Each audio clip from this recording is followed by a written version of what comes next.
What happens when you spend 3 weeks exploring Spain with a group of strangers, previewing property, talking to locals, and trying to answer the question, what would life look like if I picked up everything and moved to Spain? Hi, I'm Vanessa. Welcome back to the Solena Global Living Podcast, where we explore real stories, real estate, and the realities of life abroad. Today's guest is Thays Morgan, and Thays joined me on the Expatsi trip through Spain, not because she was ready to move to Spain tomorrow, because she wanted to answer that question. Could I see myself living here? And financially and logistically, will this work for me? Now, if you're not familiar with Expatsi, Expatsi helps people answer the question, I know I want to move abroad, but I don't know where to go. Where do I start? So they're the top of that research funnel.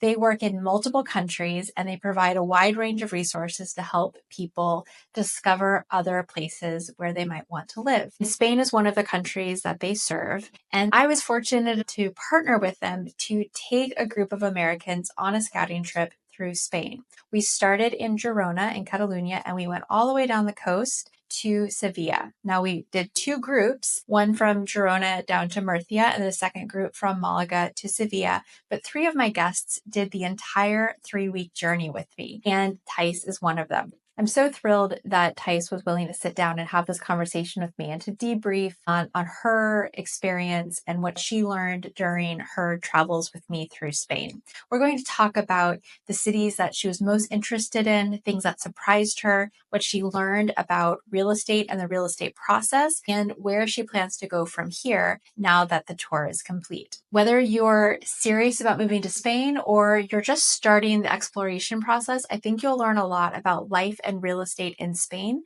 by watching this conversation. Let's dig in.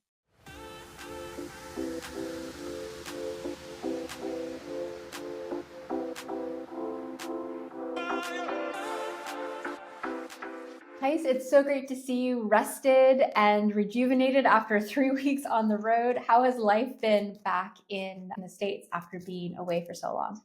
It's been good. It's been an adjustment. I am just sort of gathering all my thoughts from being in Spain and being on that incredible trip with you and Expatsi and figuring out what my next is. But it's been good to come back home and just reflect on what a great trip it was and what a great opportunity to see so many incredible cities that I visited Spain before, but I hadn't visited so many of the places that we saw, and also just visiting it in a different way and not being necessarily a tourist, but thinking of it as a place to live and call home. Yeah, and it was really such a joy to watch you go through this trip because you're so analytical and you have this real estate background. So you were really thinking about investment opportunities and price per square meter, and you asked such good questions. You were so engaged. So I really am excited to debrief with you today and learn more about your takeaways from the trip. But I wanted to start by just understanding what your motivation was. Why did you choose to go on the tour with Expatsi? So I've been on a journey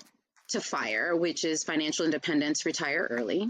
And I decided to FIRE in November of last year.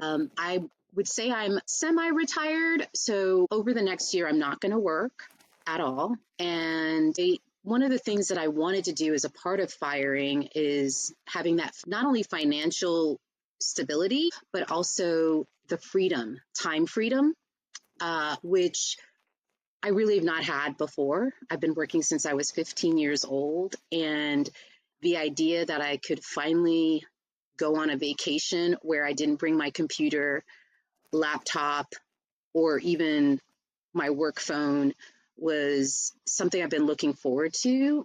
Coupled with another motivation is I want to see the world and I want to experience it not in a rush and take on a different lifestyle and a slower pace that sometimes I think is difficult here in the United States to achieve. So, why did you target Spain as a place where you want to consider moving? Specifically Spain because my mom is of Cuban descent and she's fluent in Spanish, and I am achieving fluency day by day You do with pretty her. well. I've heard you. And so I thought targeting some Spanish speaking countries would be ideal. I actually spent a summer abroad when I was in college in Spain and I enjoyed it a lot. And I thought now's a chance that I'm I'm older and wiser, and I have some finances to back me up. Not the student life, more of the adult life. And I thought Spain would be a great place for not only me, but also my mom to come and visit. And Spain also Yeah. has some other things going for it. One, the lifestyle. They're very family oriented. Um, the food is really good, if not great. The affordability. You talked earlier about the real estate piece, and I'm always looking at real estate no matter what. And I started looking at Spain, and I thought this is an affordable place to live from a housing standpoint. And then also the healthcare. It has incredible healthcare, especially compared to the United States in terms of it being affordable and accessible. And I wanted to see it firsthand for myself and especially have a different experience beyond being a student, beyond being a tourist, and seeing it through your eyes as well as Expatsi's way of exploring and scouting and discovering the different cities. So, what were your goals for the trip, and do you feel like you accomplished them? I had three specific goals. One is identify a potential place to call home, understand the real estate market, and see what it's like day to day in different neighborhoods that are outside of the tourist districts. And I think I achieved that in really visiting all the different places that we went to, and the not only just the housing component of it, but then also just walking around the city and outside of those tourist areas, which you gave us and the people that you connected us to. Yeah. So, before the trip, I'm sure you did your research, knowing you, then you kind of knew where we were going.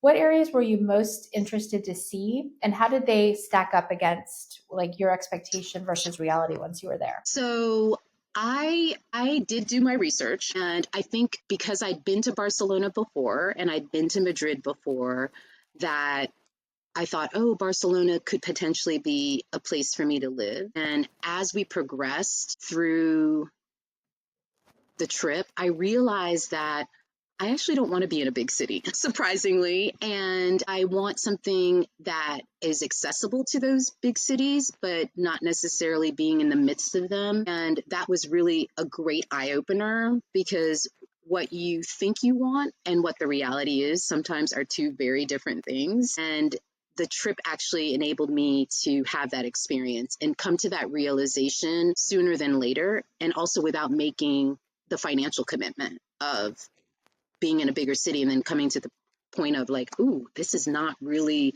what I want. I think also another aha moment for me is I liked Valencia, but after visiting it, I really like it even more. But I think I need something actually somewhat smaller and but in proximity to Valencia, probably Alicante. So the bonus of us visiting Alicante on our way to another city was so helpful. It was like it's like a surprise gift. Like it's not your birthday and it's not Christmas or Hanukkah or Kwanzaa or whatever that holiday is that you normally get gifts. So that was like such a bonus. And I thank you for doing that.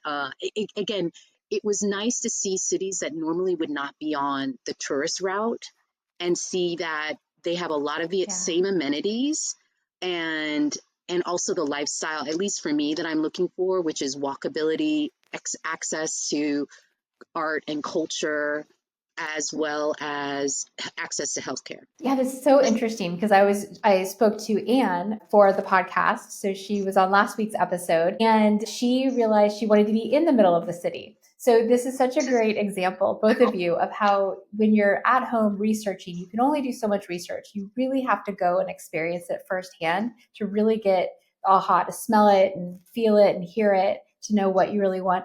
And the Alicante thing is so interesting because I was talking to Jen about this, why wasn't it on the list? She said last year it was, nobody liked it, and everybody was mad because they didn't spend more time in Murcia. And this time everyone's like, well, Murcia is fine, but it's like, why are we here? Why didn't we spend time in Alicante? I mean, I don't know. Can we not win? But it just goes to show you that you need to show a lot of diversity. Everybody wants something different. And, and you're right. When you are on the tourist trail and you hit Barcelona and you hit Madrid and you hit, I don't know, Malaga, you don't really get to experience the country. I say this all the time. People will say, oh, I've been to Catalonia. I went to Barcelona. No, you did not go to Catalonia. You went to Barcelona. These are very different things. Just an hour up the road. Like you said, you can be 20, 30, 40 minutes outside of a major metro and be in a very different place that's walkable, accessible, less expensive, less crowded, but you have access to all of the things that the big city has to offer. And I think from the mid American mentality where we don't have great public transit, that's not a possibility, right? So I'm glad you Well, brought that up. Excuse me.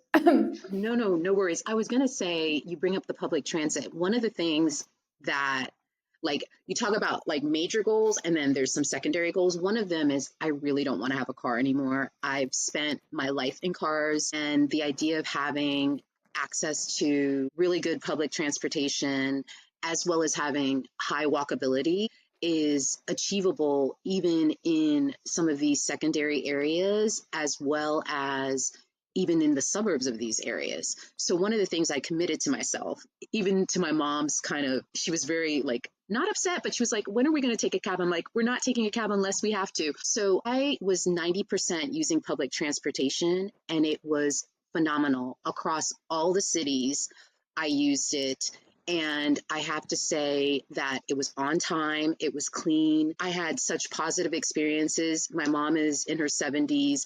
People got up and gave their seats to her without mentioning it. Like literally the moment she stepped in, someone was waving us over and saying, please sit here, please sit here. So having that experience also made me realize, because of the fact that I'm in a suburb right now and I have to get in my car to go literally 3 miles or 2 miles to get to a grocery store. That also made me realize, you know what? I don't go into the city as often. Begin because I have to get in my car, but then also with public transportation and the train systems that are set up, it's fairly easy to do. And I can get a little bit more and still have a great experience and a good lifestyle just being a little bit further out. And I think you're Mhm. spot on in that we each have different needs. Like, why do I live in a townhome where someone else lives in a house or someone lives in a condo? And I think having these experiences and seeing the different properties and also walking in the city, taking a cab or taking public transportation helps you further realize what you want and not want, and what you prefer and what you kind of need to dismiss in terms of what you're looking for and where you want to settle. Yeah, definitely. I think the other thing that struck me as somebody who is usually traveling with my husband and family, there were many nights where I was walking home very late at night by myself in many, many, many cities as we were going through this trip. And I always felt safe. I always felt like there were lots of people out there. People live outside and they stay up late. So it wasn't like walking through a city in the United States at midnight. It was a No, very different I experience. I 100% agree with you. There were times where we were walking and no one was on the street, and my mom is like, "I don't know about the street." I said, "Mom, we are 100% safe." First off, the areas that we were in were safe, and depending on even the size of the city, I had people come up to me and say, "Are you okay? Do you know where you're going?"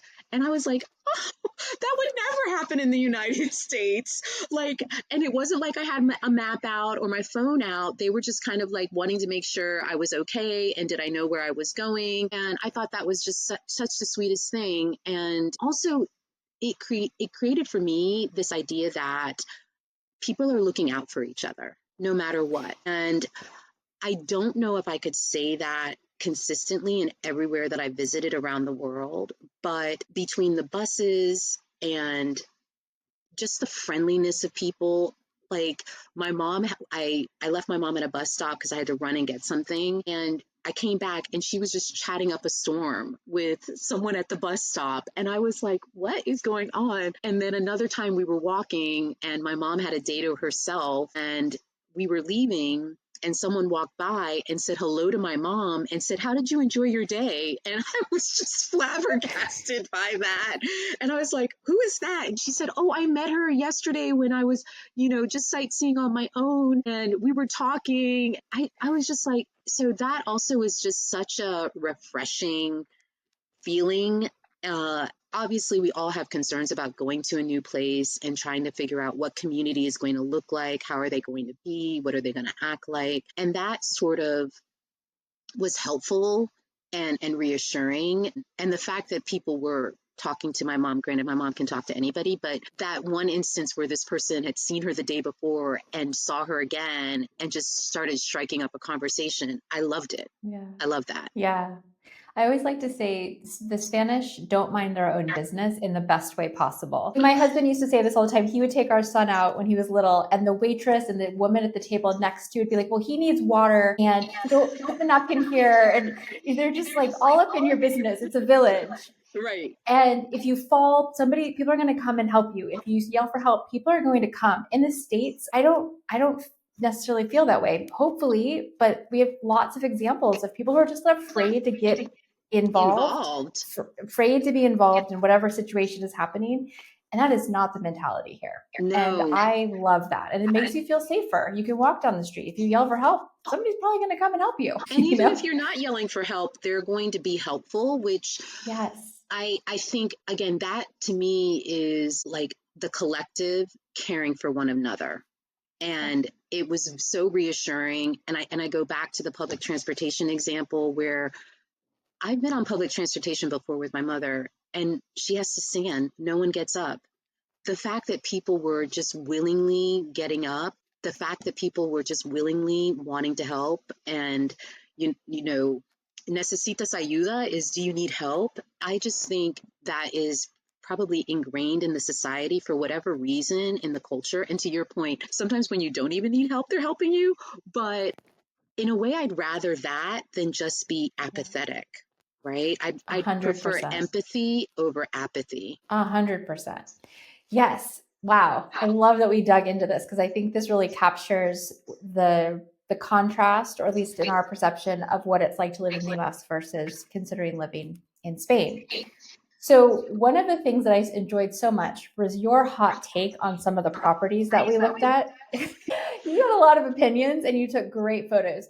What are some of the more memorable moments for you, both good and crazy, from the properties that we saw? So there was a wide range of properties, and I appreciate your efforts in giving a diversity in the experience, because again, I live in a townhome. Do I want a townhome again? Do I want a condo? Do I want a house? Like, what sort of experience? I would say, one, there are affordable homes in Spain still to be had. I think the media and also just the news makes it seem like it's truly unaffordable. But I think once you start going out of those big cities, there's opportunity and you're not compromising on lifestyle. So that's one big hot take. Affordability still exists in Spain, and the partners that you connected us to made it possible for us to see that it does exist. And then on the other spectrum is there are some high end places, obviously, that are literally comparable to the United States, if not superior in some instances, and just those, what do they call them? Urbanized developments. Yeah, the urbanizations. Yeah. I think the second hot take for me is closets are a lot smaller. So I have to adjust my amount of clothes that I have and shoes that I have, but it needs to happen anyway. I think the other hot take is the days are very much alive and well in some of the homes. I think the fourth hot take is you could be living in something that is older than the United States, which I was so surprised by, that there are buildings that are still around and that have been renovated, somewhat renovated, not renovated at all, that are like, I would say, living history. Like, you're in a museum with some of the detail, the architecture, just the elements, the ceiling, the floors. I took a lot of pictures of floors because I was just fascinated how the tile work was just integrated in some of these homes, and it's centuries old and it's still standing. Another hot take that I had was rooms are a little bit smaller than what I'm accustomed to, but people made it work. Like, going into someone's home and them saying, oh, there was 10 of us that lived in here, or there were 6 of us, or there were 4 of us. And also meeting people who were the original owners of the homes also was a hot take, because in the United States, one, you don't meet the owners. rarely, if ever, Yeah. until you get to the closing. So it was sort of interesting as we were going through some homes that we were actually meeting the people that lived in the homes, and they were telling us, stories. Like that was a hot take, because I wasn't used to that, especially coming from the United States, where you don't experience that. Right. Do you And remember the house in Jerez, the 10 family of 10 house? yes. That was a full museum. You guys, this house, I'll put up some pictures if you're watching this on YouTube. This place was incredible. It was, first of all, it was spotless. Like this Oh, place, like the fact that 10 children lived in this house, I don't believe it, except for the fact that there were a lot of bedrooms and a lot of bathrooms. They basically had taken over a full floor of an apartment building. And how right. old was that? I mean, they've been there for 50 years or something. And so Oh, easily. every surface had, I mean, a silver comb next to the silver mirror with the hand crocheted blanket with the cross and the baby Jesus. And I mean, it was a museum. It was like living history. That place was incredible. It really was. That one stood out in my mind because this family had lived in it for almost three generations, right? The mother was, Yeah. I think, approaching her ease. And I think Mm-hmm. someone asked, like, why is she leaving? And I'm like, because this is a lot for just one person to live in after, 15, 10 children plus the grandkids. And also, to your point, she had pictures of everyone throughout the entire house, and I enjoyed going to some of those homes. Those are homes I'm not purchasing, obviously, but it was nice again to experience Spanish culture and Spanish life, and how people really settle into a community and stay there for a long, long, long time. And that is a cultural take, not necessarily a real estate hot take. Maybe another hot take, and I know you shared some of it on your social media, is just how things were very cramped in the bathrooms. And so that's another hot take. The idea of seeing a double vanity with two sinks is probably difficult to find, especially depending on where you want to live, particularly if you're wanting to live in the center of the city. So I think that's a calibration for some people, which honestly I think is good. Like, the idea of the scouting trip is to see another way of living, right? And if I'm going to get walkability and community and people caring about me, whether they know me or not, I'm prepared to give up a double vanity for it. Good point. Good point. Another piece that was a big conversation was laundry and the location of the laundry and the lack of dryers. So, do you think you can live without a dryer? I can, because I grew up having a dryer, but because I live with my grandparents and my mom, my grandmother did not like using the dryer. She thought that things were fresher and better if we air dried everything. So I grew up actually having clothespins, hanging things up on a clothesline.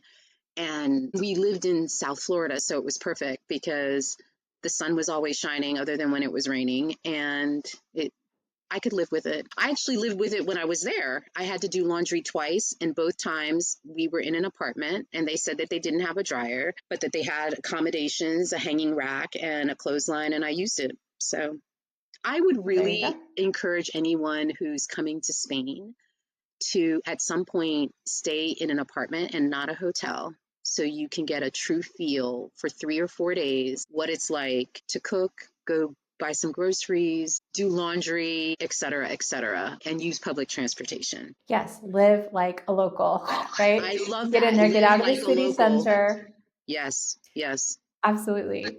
So after, I'm sure you kind of had a budget in mind for what you felt like you could spend in Europe or in Spain. After seeing properties, did your budget shift or your idea of what you could get for your money shift at all? Or did it just sort of help you understand the dynamics in different areas? It didn't shift. My budget was going to be in the 300s. And so I saw plenty of properties. As I said, you did a great job, and the agents you worked with, that you partnered with, did a great job giving us a range. And so for me, it didn't shift at all. What did shift is the possibility of doing more of an investment property, and depending on where that is, essentially because the summers are pretty robust, I could end up paying for my annual mortgage, which was like an eye opener. So people who are investing, that's something else to consider, depending on where you identify a potential home. You could leave for a couple of months, just like the Spaniards do, and potentially rent out your home, and your mortgage could be paid for over 2 or 3 months of the year. I just thought of another hot take. Okay. The property taxes are incredibly low. If we start talking beyond just the physical structure of the buildings and the homes, I think the other thing to take into consideration is the property taxes. I don't think, even with the 500,000 plus homes that we were looking at, nothing was more than 2,000 euros a year, which is just unheard of in the United States. And Yeah. if someone's wanting to have a better understanding of that, I think hearing that for me was like, whoa, eye opener on the savings from a property tax standpoint that you could have over the life of the property, 10, 15, 20 years. And from what was relayed, it's not increasing. Like here in the United States, you're going to be assessed and it's going to continue increasing. Sometimes it has sizable jumps based off of other properties that are sold. But in Spain, they're like, no, it doesn't jump like that, which was a relief, especially if someone's retired and more on a fixed income, to know that you're not going to have these exorbitantly high property taxes is a great thing to know and hear about, which I don't think it's conveyed enough. So hearing property taxes across our entire trip was like, wow, I don't think I've heard more than 2,000 euro a year, which was phenomenal. And that was on the high side. That was like one property, because many of them, I mean, it depends on the area, but there were ones with Was less than 300, 1,000. 500. Yes, no, Yeah, less than 3, 1,000 500 a years. Yes. year. Yeah. And I think so I think one of the big takeaways, there's this shift. So you have to put more down. You can't put down less than 30%, and you do pay 10% or more in taxes to buy. But once you've done that, your carrying costs are significantly lower. So all the money you pay every month goes to buy the house. Mm-hmm. Homeowners, like the community fees, even in really nice communities with services, were incredibly low compared to what you would pay for community fees in the United States, insurance and taxes. So these extra costs that you tack on. Utilities Yeah. also were lower. So if we're talking about the financing component, from a hot take, I would say the carrying costs are, to me, significantly lower, because I know I have friends that are paying over 10,000, 12,000 a year in property taxes, and they just continue going up. Yeah. And then their homeowners insurance Mm-hmm. in a lot of these communities in the States, if you can get it, if you're in California or Florida, is outrageous as well. And that keeps going up. So you have all of these costs that you can't really budget for because they're going to keep changing. And, you don't get anything back for that. You're making a great point, because a lot of the places that we visited were on coastal towns. And I thought, if I were living in Florida, the insurance would be outrageous to have access to a beach where it's in walking distance. Or if I was in California with the wildfires in these, areas that were a little, up in the mountainous area, same thing. So I think that's another hot take that really you have to be taking into consideration when buying the real estate. And though you're putting 30% down, which for most Americans, that's a lot, for an investor, you typically have to put 20% down anyway. Not to dismiss it, but for an investment, it's typical. And the reality is that if you are considering investing, the idea that you could cover your carrying costs over 2-3 months, you could never do that in the United States. It No, would be, absolutely not. yeah. So I think the positives and the benefits outweigh some of the upfront costs, because it'll start paying for itself. It probably easily within a year to 2 years, depending on the type of property you buy and where you buy it. Yes. And the interest rates are much lower here. And I'll put Yes. it, I don't know what it is today, but I mean, they could be half of what it is in the United States. So again, like, yes, you front load your cost, you need more to start, but everything else makes more sense. So it's just a different way of thinking about, Right. how you're investing and where your money is going. What else did you learn about the real estate process in Spain as you went on this trip? So I learned that it's not as licensed as it is here in the United States. Here in the United States, there's a lot of rigor around the agents that you work with. They have to go through a licensing process and pass an exam and work with a broker, and all of the rigor that exists is not. Anyone can become an agent and attempt to sell you a home in the attempt to sell you a home or an investment property in Spain. So I think for someone coming in who's not familiar with that, they really need to partner. And I'm plugging you now, Vanessa, Thank you. with someone, Solena Global Living, that is familiar with it and also has trusted, reputable real estate partners, both on a buying and selling side, that you can partner with. And I think it's critical because no matter what, at the end of the day, you're making a sizable investment, whether it's your primary home or an investment home. And you need to make sure that with a system that is completely the opposite of the United States, that you have a trusted partner that you're working with. Another component that I was surprised by is learning just like the inspection process. So here in the United States, you hire an independent inspector, and in Spain, they relayed to us that all the properties go through an inspection process. I think it's every 10 years. Correct me Yeah, if I'm wrong. that's right. And every 10 years. And it's submitted or supposed to be submitted to, I guess, the local bureau for inspection, et cetera. And so the idea of you having someone independently, you can, but mostly they're relying upon this inspection that's been done every 10 years, which goes back to the fact that some of the homes you're looking at are hundreds of years old, and you need to do due diligence on them, which is critical. Yeah. And again, why it's so important to have your own agent representing your interests and who really understands these things. I think one of the most insightful people we met with was Anna down in Cadiz, because she's also an architect, right?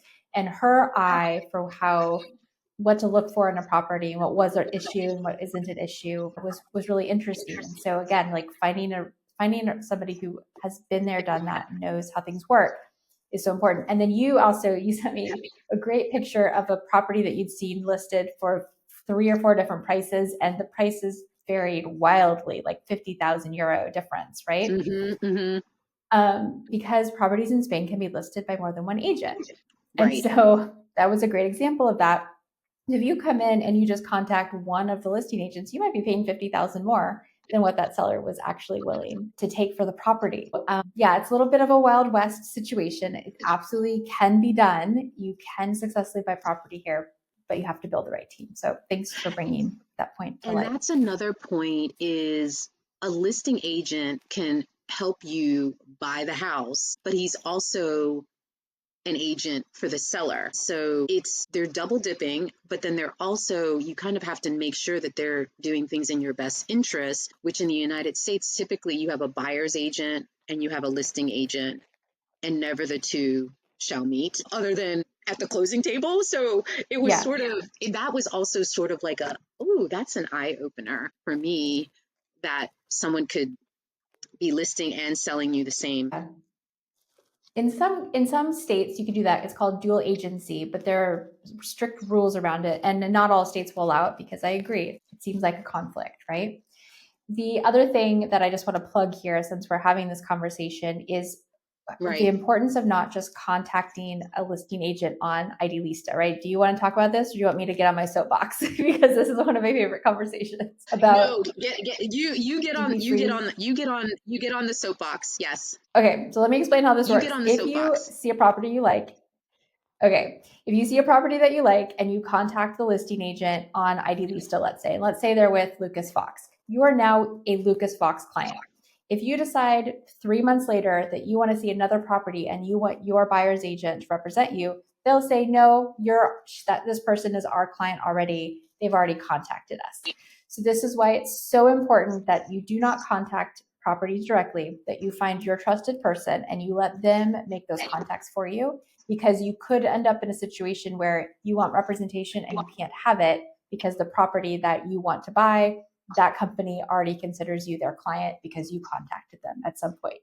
And because properties are shared and they're all over the place, you might not even know that you've agreed to allow this company to represent you. Do not contact anybody. Find your person, let them represent you, and go from there. That's my soapbox. Thank you for listening to my TED Talk. I love it. And I wholeheartedly agree, especially here in the States, you would have representation. So why would you not want to have representation in another country with another language that you're not entirely familiar with, and a whole process that's different than what you would have in the United States? So Yeah. it's just a part of typical due diligence, I think, to get a buyer's agent. You can look at Idealista, but to Vanessa's point, don't start randomly contacting, because you could, unbeknownst to you, put yourself in a little difficult box that you can't get out Put of. yourself in a pickle. Yeah, exactly. So now that you're home and you've had a chance to reflect, I know you're still going through your photos and processing. Is there anything that you wish you had done differently so that you could have gotten even more out of the trip and the experience? I think I wish that I had learned more about the tax situation and implications before I came. I think seeing the properties was great. Visiting the towns was essential, but I think it would have been helpful, at least in my case, to have done a little bit more due diligence on the finances and the financial implications of living there. I think many times we don't think about that because we're focused on like the everyday and not an event that only happens once a year when we do our taxes. But taxes are different in Spain than they are in the United States.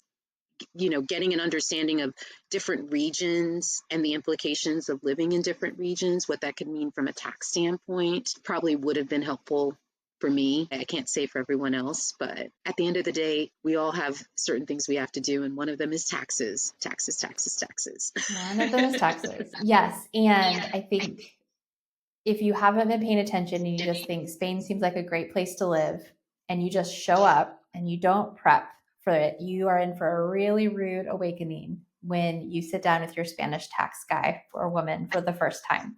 This is definitely something you need to prepare for before you move. One of the big things that we talked about in the seminar in the beginning was when you sell your home in the United States, you will have capital gains. Hopefully, you'll have capital gains from that sale. And you need to make sure that you don't become a fiscal tax resident in Spain, when that income counts, because you'll end up paying Spain for capital gains for a property that you sold in the United States. So these are the kinds of things that you need to speak to a financial advisor for, a tax specialist, and understand and plan your move accordingly. And I will put all the resources below for moving to Spain, the company that Expatsi and I work with for all of that. But yes, this is not something you just do on a wing and a prayer and allow yourself to be surprised. It doesn't matter if you have a lot of money or a little money. Everybody pays taxes and you need to plan accordingly. So yes, absolutely. I think preparing on that front makes a lot of sense. And then you can look at properties with more accurate perspective. I think so too. You might be able to afford more than you realize, especially when you consider the lower carrying cost of a property, right? So, okay, I have to put more up front, but my monthly commitment will be a lot less. Okay, so then I could maybe move some stuff around and I can make this work or not. Yes. Yeah. I think that's totally fair. And I think, again, to your point, any big move you don't want to do on a wing and a prayer, especially since you're moving, whether you're single or with a household of 2 people or 3 people or 4 people, whatever the amount of people, you really need to do some due diligence to make sure this makes sense for you. And fortunately, there's so many great resources, yourself, Expatsi, and the partners that can help take some of the fear that you may have or anxiety and provide clarity that on your own, I'm sorry. I know a lot, but I don't know everything. And there's so many great experts out there that have been doing it consistently and well that are worth connecting with, whether it's a financial advisor, tax advisor, wealth advisor, real estate agent, that it's really worth your time and money to take advantage of them and leverage the relationship. Definitely. So, reflecting on everything and thinking about your goals, do you still want to move to Spain? And if so, what's your timeline? I need to do the due diligence, like you said, and speak to a tax advisor. And then I'm hoping within the next 6 months, making a move, whether it's to Spain or somewhere else. I'm glad that I went on the trip because it's helped me narrow down where I'd like to live. And I made so many I had a great time and great relationships and meeting people and making some connections. You were one of them, along with the other agents, that there's a couple of cities that I'd like to visit again, if I go in the direction of Spain and spend a couple of months living, breathing. You said it earlier, and I love it. Live like a local, and before I make the commitment of purchasing a home. Thays, thank you so much. It was so great to see you again. You were such a joy to Oh, have on the trip, and likewise. good to see you. And when you come back to Spain, whether it's just to vacation or to scout some more, I hope we have a chance to meet up. I'll definitely be connecting with you, Vanessa. Thank you so much. Thank you. So what do you think? Do you think you want to move to Spain? Our next Expatsi scouting trip is happening in October. The dates and more details will be listed below. This cohort is going to fill up quickly. We already have people who have purchased tickets. So if it's something you're interested in, make sure to reach out right away. I have so many resources to help you go from dreaming about moving to Spain to actually making it happen, and I will include many of those below. What I would encourage you to do is schedule a 15-minute conversation with me if exploring Spain is something you're serious about.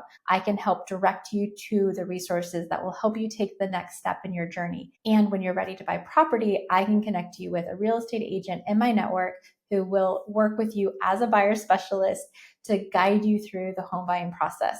But don't worry, if you're not ready to buy yet, I have a lot of resources to help you get to the point where you are searching for your home in Spain. So please reach out. I love to help people find their way on this journey. Don't forget to like and subscribe. See you next week.